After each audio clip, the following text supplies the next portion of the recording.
Si tomamos lo más horrorizante y penoso de la naturaleza humana, lo que supera a lo natural y contradice la lógica, probablemente estemos tratando con un texto perteneciente a lo gótico.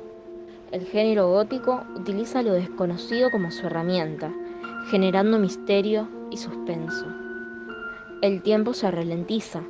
Las interminables horas de oscuridad, las apariciones de seres de épocas pasadas, contribuyen a que el lector se mantenga en un estado de acción constante. Contamos con narradores que nos permiten una entrada en sus más oscuros pensamientos, a la profundidad de sus peores pesadillas y al recuerdo de vivencias que preferentemente se dejarían en el olvido. Pese a que él dude de nuestra credibilidad sobre su historia, da a conocer la misma, acatando a las dudas, pero compartiendo de todos modos la experiencia. Ya sea que el relato sea el suyo o que estén contando la historia de otra pobre alma, el uso de la primera persona incrementa la experiencia de las sensaciones para el lector. La descripción en primer plano de las emociones colaboran a que él mismo se coloque en los zapatos del protagonista y pueda así comprenderlo. Maldito, maldito creador, ¿por qué tuve que vivir? ¿Por qué en aquel instante no apagaste la llama de la existencia que caprichosamente me diste? No lo sé. La desesperación aún no se había apoderado de mí. Solo tenía sentimientos de rabia y venganza. Podría haber destruido con placer la casa y haber matado a sus moradores, y haber saciado mi furia con sus gritos y su dolor. Cuando llegó la noche, salí en mi escondrijo y vagué por el bosque. Ya no me retenía el miedo a que me descubrieran, y pude dar rienda suelta a mi angustia con espantosos aullidos. Era como una bestia salvaje atrapada en un lazo, destruyendo todo lo que se le pone por delante y deambulando por el bosque como un ciervo viejo. Oh, qué noche más olorosa pasé. Las gélidas estrellas brillaban burlándose de mí. Los árboles desnudos me decían adiós con sus ramas, y aquí y allá el dulce canto de un pájaro rompía aquella absoluta quietud. Todo, salvo yo, descansaba o se alegraba.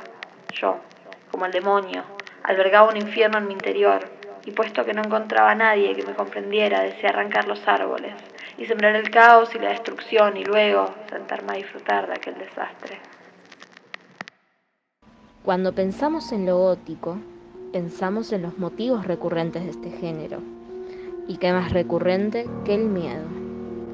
En los dos textos elegidos se alcanza un punto del relato en el que el miedo actúa como principal modificador y motivador de los protagonistas. El miedo al dolor aparece de manera recurrente, no solo un temor a los castigos físicos, sino, y en mayor magnitud, el miedo al dolor moral.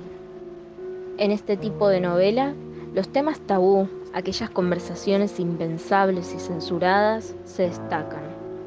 Del mismo modo lo hace el temor a las consecuencias o al castigo moral que el protagonista enfrentará por sus conocimientos. Este llega al punto en que ambos acaban sumidos en la enfermedad y el delirio. Asimismo, notamos en ellos el tan recurrente miedo a la muerte. Sin embargo, este se demuestra de forma peculiar en ambas obras. Por un lado, el narrador de El entierro prematuro teme a no morir, a ser enterrado aún con vida y a pasar los últimos minutos de su existencia luchando por aferrarse a una vida que ya se le ha sido negada de la forma más cruel posible. Puede afirmarse, sin vacilar, que ningún suceso se presta tanto a llevar al colmo de la angustia física y mental como el enterramiento antes de la muerte, la insoportable opresión de los pulmones, las emanaciones sofocantes de la tierra húmeda, la mortaja que se adhiere, el rígido abrazo de la estrecha morada, la oscuridad de la noche absoluta, el silencio como un mar que abruma, la invisible pero palpable presencia del gusano vencedor.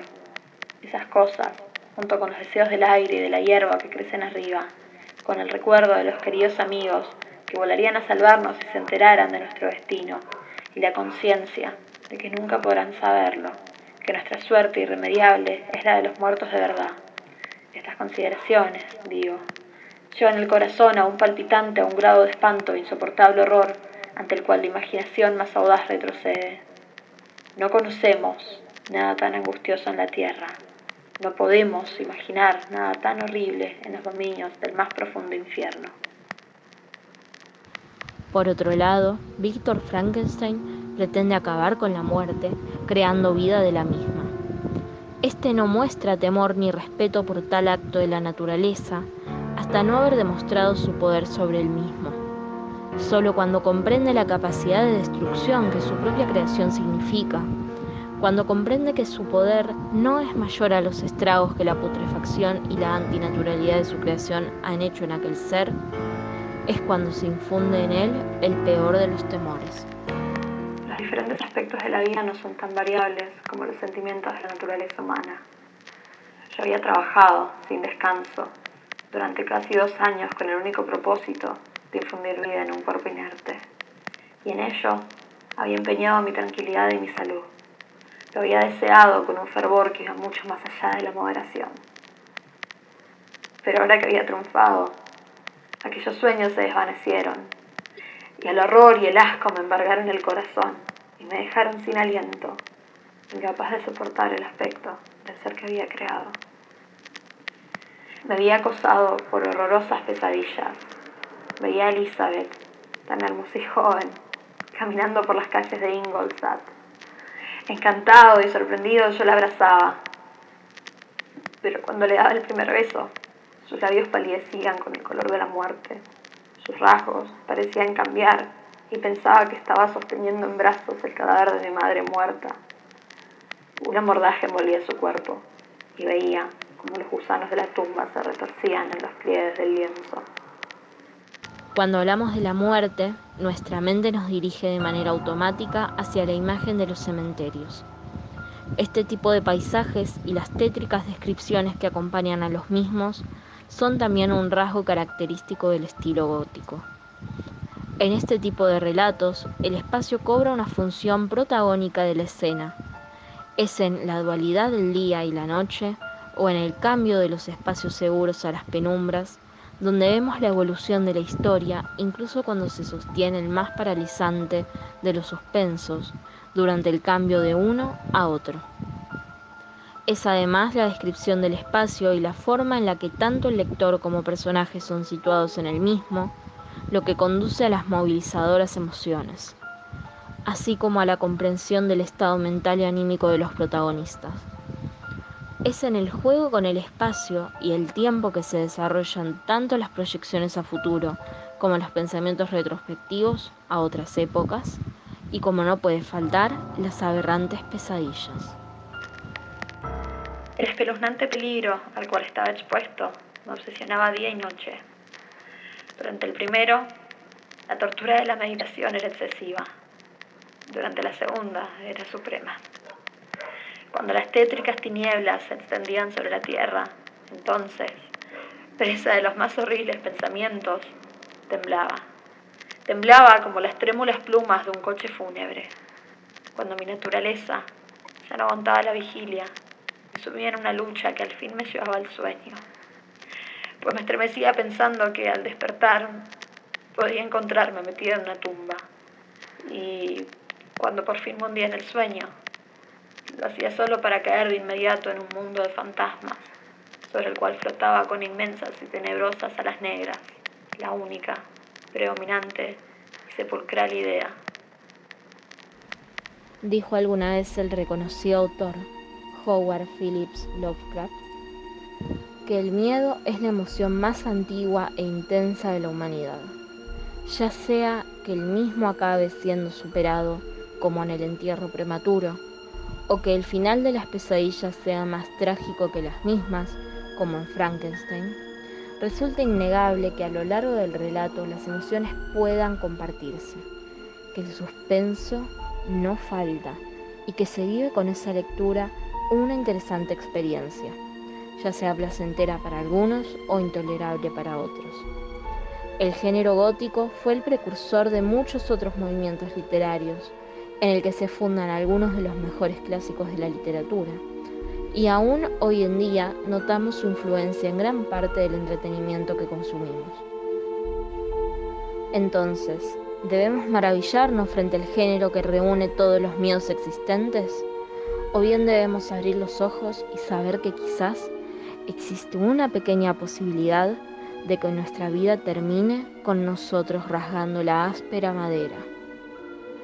¿Qué mejor para un autor gótico saber que sus lectores, a través de sus líneas, comienzan a respirar de manera pesada? Que por más que sepan que es ficción, quizás un día puedan encontrarse en un ataúd. ¿Es ficción? ¿Es ficción?